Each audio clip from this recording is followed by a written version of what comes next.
Yon mga masters, bali 8 videos, araw-araw tuwing umaga na po tayo mag-a-upload. Maraming salamat sa mga solid kong masters dyan na patuloy pa rin na sumusuporta sa aking mga ina-upload na kwento o videos. At sa mga hindi nag-skip, maraming salamat po sa inyong lahat. At mag-iingat po kayo palagi and God bless. Magandang gabi mga masters, bali ngayon po ay 8 videos po ma-upload ko po sa aking YouTube channel.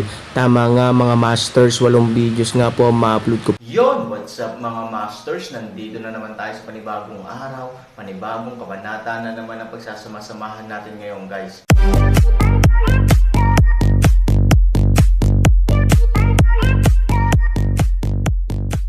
Bali mga masters, kung bago ka pa lang po sa aking YouTube channel, please click the subscribe button, lalong-lalo na po yung notification bell guys, para maging connected pa rin tayo sa isa't isa at maging updated kayo sa mga susunod ko pang video. Bali mga masters, bago natin umpisahan ng kwento ay mag-shoutout po muna tayo para sa mga solid nating tagapakinig. Shoutout kay John Ryan at shoutout kay Roel Sampaga. Yun na nga mga masters, no? Bali hindi na ito patagalin. In 3, 2, 1, let's go! Mga master, 8 video na ang mapapakinggan nyo everyday, 4 sa umaga at 4 sa gabi. Salamat mga master. Hindi ba ito ang maliit na silver dragon? Nang makita si Linlong, nagulat si Ivory. Oo, kapag pumunta ka sa Bafang, hindi mo ba hahayaang sumunod sa akin? Hindi ko pa rin maalis hanggang ngayon. 3,000 walang magawa paraan. Ikaw, Good Aaron, isa kang hamak na tao, traidor ka. Kung hindi dahil sa Dragon Heart ni Lousy, matagal ka nang nasa nihilism, okay. Ano ba, kung hindi pwede ngayon, ngayong hindi ko na mapapawi, hindi ba masakit ang konsensya mo? Sigaw ng Dragon, tumawa si Han Sanchen. Siyempre, hindi niya itinatanggi ang ginawa ni Linlong para sa kanya. Sa makatuwid, itinuring na niya si Linlong bilang kanyang mabuting kaibigan. Hindi mahalaga kung nagbibiro siya. Hindi naman masakit, kasi mukha ka talagang plaster ng balat ng aso. Tumawa si Aaron. Ikaw, sige, magpapasalamat ako sa iyo sa Aaron. Masayang ngumiti si Ivory, at pagkatapos ay nagsabi, nga pala, huwag mo siyang pakinggan. Sabihin mo sa akin kung ano ang nangyari sa Linlong Tower. Tumingin si Linlong kay Aaron. Nang makitang ayaw ni Aaron, itinoon niya ang kanyang mga mata kay Ivory. Then, he shakes his head at Aaron, parang hindi ka nagbibilang sa bahay, kaya nakikinig ako sa aking hipag. Kaya, sinabi ni Linlong kay Ivory ang lahat ng mayroon ang Aaron sa Linlong Tower. Palaging nagpapakita ng masayang ngiti si Ivory. Pakiramdam niya ay siya na ang pinakamasayang babae sa mundo. Ang kanyang lalaki ay handang isuko ang lahat para sa kanyang kapakanan. Inatake man siya ng kanyang ilusyon, at ubili siyang sirain ang kanyang ilusyon. Sa ganitong paraan, wala siyang pinagsisisihan sa kanyang buhay. Tumangala sa Aaron, masakit na iniunat ang kanyang kamay upang hawakan ang kanyang nasugatan na dibdib, hindi lamang gumalaw, ngunit din nababalisa, tumulong din ang mga luha. Salamat, Aaron. Ipinaalam mo sa akin na ako ang pinakamasayang babae sa mundo. Ipinaalam mo rin sa akin na ang pagpili sa iyo ay ang pinakatamang desisyon sa buhay ko. Minsan, pagkatapos piliin ng isang tao ang pinakamahalaga at tamang desisyon, kahit mali ang ibang mga pagpipilian, hindi mahalaga. At least, pinapaniwalaan mo ako ng husto sa pangungusap na ito. Ngumiti si Aaron at marahang hinawakan si Ivory, bakit ayaw mo? Nasa Aaron nakita, at sapat na ito sa buhay ko. Siya nga pala, hindi mo sinabi sa akin, paano ka napunta dito? Panipi. Nakangiting sabi ni Ivory, gusto mo bang malaman sa akin? Ano, kahit totoong tao ako, kailangan mo akong patayin balang araw kapag sinaksak kita, dahil kung ipapaalam mo sa akin na ako mismo ang pumatay sa iyo, mas masakit akong mabuhay kaysa mamatay. Tanga, paano ba? You kill me. Ngumiti si Han Sanchen. Promise me. Tumawa si Aaron pero walang sinabi, kahit na magpakamatay si Ivory isang araw, hinding-hindi siya lalaban. Para sa Aaron, ang kanyang buhay ay hindi kanya, ngunit kay Ivory. Binigyan ni Ivory ng puting tingin si Aaron. Bagamat gusto niyang sumang-ayon si Aaron sa kanyang kahilingan, naiintindihan niya na hindi talaga maaaring sumang-ayon si Aaron, na nagpapakita rin kung gaano siya kamahal ni Aaron. Pagkaalis mo, ang bahagi ng dagat ng Yongsheng at ang tuktok ng asol na bundok ay magkatuwang na sumalakay sa Fujiya. Kahit sa kasagsagan nito, hindi napigilan ni Fujiya ang magkasanib na pag-atake ng dalawang pamilyang ito, lalo pa ang Fujiya ngayon. Halos talunin ang buong pamilya ng walang labanan, at kami ni Nayaner ay dinala nila. Pagkatapos, sinabi ni Ivory kay Aaron ang nangyari noong araw na iyon. Matapos marinig ito, tumahimik si Aaron. Matagal na bamantong hininga si Lin, ang pinakakasuklam-suklam na mga tao sa mundo ay mga mapagkunwari. Isang grupo ng mga taong matuwid na ipinagmamalaki ang pagiging matuwid araw-araw ay gumagawa ng lahat ng kasuklam-suklam na bagay. Nagbabanta pa sila sa mga babae at bata. Siya ay dalawa pa rin ang pamilya. Don't worry about it. I'll find them for revenge. 3,000 sa oras na ito bahagyang itinaas ang kanyang ulo. Ang mga mata ay puno ng susya. Para sa kanya, si Ivory ang sukat ng kanyang katawan, walang makakahawak. Ang scam na pinamumunuan ng tuktok ng asol na bundok ang nagpilit kay Ivory na mamatay. Kung hindi sila nakaganti, hindi sila makapangyarihan. 3,000, kalimutan mo na, ang kapangyarihan ng tuktok ng asol na bundok ay napakalaki na ngayon, at nasa likod nila ang tunay na Diyos upang suportahan ako. Walang gustong sabihin si Ivory. Kilalang-kilala niya ang personalidad ni Aaron, ngunit ang pakikipaglaban sa tuktok ng asol na bundok ay iba sa paghampas ng bato gamit ang isang itlog. Aaron disdains isang ngiti, huwag sabihin ang isang asol na tuktok ng bundok, kahit na ito ay araw na ito, ilipat ang aking babae, kailangan ko ring sandutin siya ng isang butas. Naramdaman ni Linlong ang malamig na intensyon ni Aaron na pumatay. Saglit siyang natakot at hindi alam ang sasabihin. Mainit ang puso ni Ivory. Natural na nasiyahan siya sa ugali ni Aaron, ngunit sa parehong oras, hindi niya maiwasang mag-alala tungkol sa Aaron. Bakit? Maayos ang panahon ngayon. Bakit biglang umulan? Walang palatandaan bago ang ulan. Napakasual ba ng panahon sa walong kaparangan na mundo? Sa oras na ito, biglang tumangala si Lin sa malakas na ulan, hindi mula sa kakaibang paraan. Oo, ngayon lang okay. Paano nito nasasabing umulan kapag umuulan? Si Ivory ay naguguluhan din. Hinawakan niya si Han Nayan para hindi mabasa. Tanging si Aaron, walang magawang nakatingin sa isang lugar sa himpapawid, ang mapait na ngumiti. Kapag malamig sa gabi, nagsunog ng apoy si Aaron at inalaga ang mabuti ang kanyang mag-ina. Kinaumagahan, nagputol siya ng kawayan at kahoy, nakakita ng lugar na may mga bundok at tubig, at nagsimulang magtayo ng mga bahay. Si Ivory ay abala sa pamimites ng mga ligaw na prutas, at si Linlong ay hiniling ni Ivory.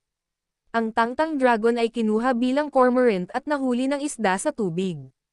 Pagkatapos ng isang gabing pahinga, kahit na hindi masyadong maganda ang mukha ni Han Nayan at wala siyang gaanong lakas, siya ay matino at hindi gaanong nahihirapan sa ngayon. Pinalibutan niya si Ivory buong araw, gumawa ng malaking cake para sa kanyang ama. Sa isang araw, napakadali para sa Aaron na magtayo ng isang simpleng 3 silid na cabin. Sa gabi, ang cabin ay naging pansamantalang tahanan para sa kanyang pamilya. Sa hapagkainan sa gabi, may naisip si Han Nayan na kakaibang cake. Tumingin siya kay Aaron na may malalaking tubig na mga mata at tuwang-tuwang sinabi, "Tay, birthday mo ngayon. Ginawa ni Nayaner ang cake para sa iyo." Ibinaba ni Ivory ang pagkain at sinabing may mapait na ngiti, "Ang anak mo ay gumugol ng isang buong araw sa paggawa ng cake para sa iyo na may kasamang pigeon peas. Subukan ito." Aaron ngiti, puso ay napakamainit, kahit na siya ay halos kalimutan ang kanyang kaarawan, ngunit hindi inaasahan na basahin ang maliit na batang babae kahit na matandaan. Walang gaanong sinasabi ang Aaron. Pagkatapos ng isang lasa, hindi mahalaga kung ano ang nasa kanyang bibig. Anyway, napakatamis ng puso niya. Pagkatapos ng hapunan, abala si Ivory sa gawaing bahay. Hinawakan ni Han Sanchen ang nianer at nakaupo sa ilalim ng kalangitan sa gabi. Tumangala siya sa mga bituin sa langit at nakikinig sa mga kwento ni Han Sanchen. Ang ilang maputlang mukha ay laging puno ng masayang ngiti. "Dad, kapag okay na ba si Nayaner, dito ba tayo tumira palagi?" Biglang tanong ng maliit na mukha ni Han Nianyang. Nang marinig ito, medyo nalungkot si Aaron at nakangiting sinabi, "Sige, nangako si tatay sa iyo." Pagkatapos magkwento ng ilan pang kwento at hikayatin si Nianer na matulog, binuhat siya ni Aaron pabalik sa kwarto. Sa oras na ito, pumasok si Ivory. Nang makitang natutulog si Nianer, palihim niyang kinuha ang kamay ni Aaron at pumunta sa inner room. Nakahiga pabalik sa kama, marahang minasahe ni Ivory ang Aaron, mahirap ba? Nagtayo ako ng napakalaking bahay ngayon. Pagbuo ng pamilya, ano ang mahirap o hindi? Ngumiti si Han Sanchen, kinuha ang kamay ni Ivory at hinawakan siya sa kanyang mga bisig.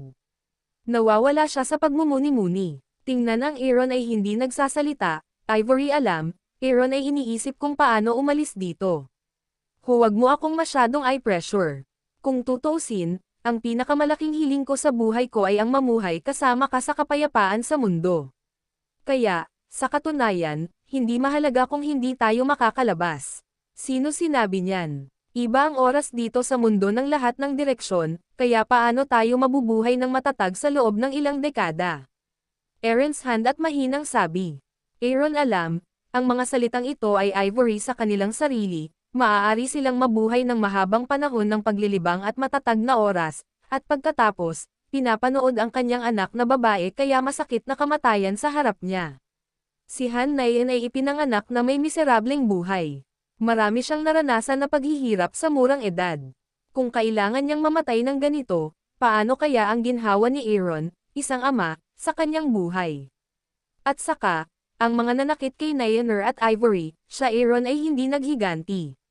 Paanong hindi siya mag-aalala? Hinigop ni Han Sanchen ang kanyang bibig at hinawakan ang kamay ni Ivory, na ibig sabihin ay tanggapin ang kanyang kabaitan. Magiliw na ngumiti si Ivory at hinalikan ang mga labi ni Aaron, alam kong may sarili kang desisyon, at hinding-hindi kita titigilan.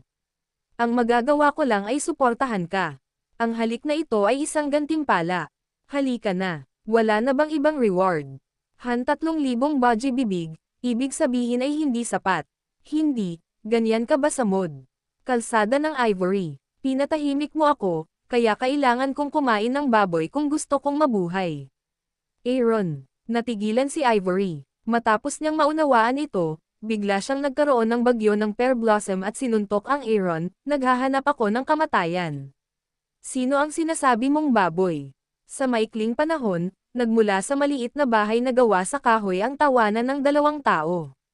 Sa sumunod na yugto ng panahon, sinimulan ni Aaron ang kanyang tinatawag na daan palabas ng hangganan. Lumipad siya sa langit, tumakas pa sa lupa. Kahit nasa tubig, pinapante niya si Linlong upang tumingin sa paligid. Sinasama siya ni Ivory araw-araw. Sa kanyang mga bakanteng oras, dito rin siya nagmumuni-muni at nagsasanay. Isang taon na. Sa taong ito, ang cultivation ni Ivory ay nakabawi ng husto. Dati siyang tinatakan ng lason mula sa pamilyang Fu. Bagamat ang pamilyang Fu ay nag-install ng isang modelo upang i-detoxiya si Ivory pagkatapos ng recruitment ng Aaron, ang epekto ay hindi perpekto. Naiintindihan din ni Han Sanchen na imposible para sa pamilyang Fu na pagalingin si Ivory ng taos-puso. Ang gusto nila ay kontrolin ang kanilang sarili at si Ivory. Paano nila time na tretuhin si Ivory? Ngunit sa kabutihang palad, ang lason ni Ivory ay nagsimulang mawala ng dahan-dahan, at ang kanyang paglilinang ay unti-unting bumabawi. Tulad ng para sa Aaron, sa unang pagkakataon sa kanyang buhay, huminga siya ng mabigat sa isang mundo tulad ng isang silindro ng oxygen, at ang kanyang pinakamahina na paglilinang ay lubos na nadagdagan sa mundo ng makalangit na script. Gayunpaman, hindi alam ni Aaron kung anong kaharian ang kanyang narating. Kung isasaalang-alang lamang niya ang paglilinang, maaaring nakarating na siya sa banal na kaharian.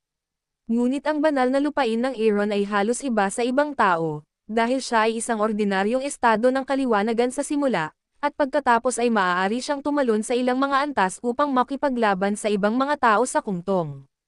Ngayon na ang kanyang mga nagawa ay tumaas sa isang bagong antas, ang kanyang lakas ay natural na lumalaki sa pamamagitan ng mga geometric na oras. Gayunpaman, hindi masaya si Han. Sa araw na ito, ilang araw nang hindi masaya ang Aaron. Hinayla ni Ivory si Nianer at tiningnan si Nianer na naglalaro ng mga paro-paro sa damuhan. Nakangiting sabi ni Ivory, ano bang problema? Sa palagay ko ay napakabilis mong paglaki kamakailan, at masama pa rin ang loob mo. Isang taon na ang nakalipas, ngunit ang aking pagtatanim ay halos hindi pa nakarating sa banal na lupain, ngunit ang mga ito ay malayo sa sapat. Nahirapan si Aaron. Sa loob ng 1 taon, mabilis na tumaas ang kanyang mga nagawa, ngunit kamakailan, naramdaman niyang nakatagpo siya ng bottleneck at naging stagnant. Nagbibiro ka ba? Inabot mo ng 1 taon bago makarating sa banal na lupain. Anong uri ng cultivation ba kayo dati? Aaron, the state of enlightenment. Noong una kang dumating para iligtas ako, direkta mong pinatumba ang mga tao sa kungtong. Natigilan si Ivory, may kakaiba ba? Ang inosenteng paraan ng Aaron. Yun na nga mga masters, no? Bali panibagong kabanata na naman yung natapos natin ngayong gabi. Muli, maraming salamat po.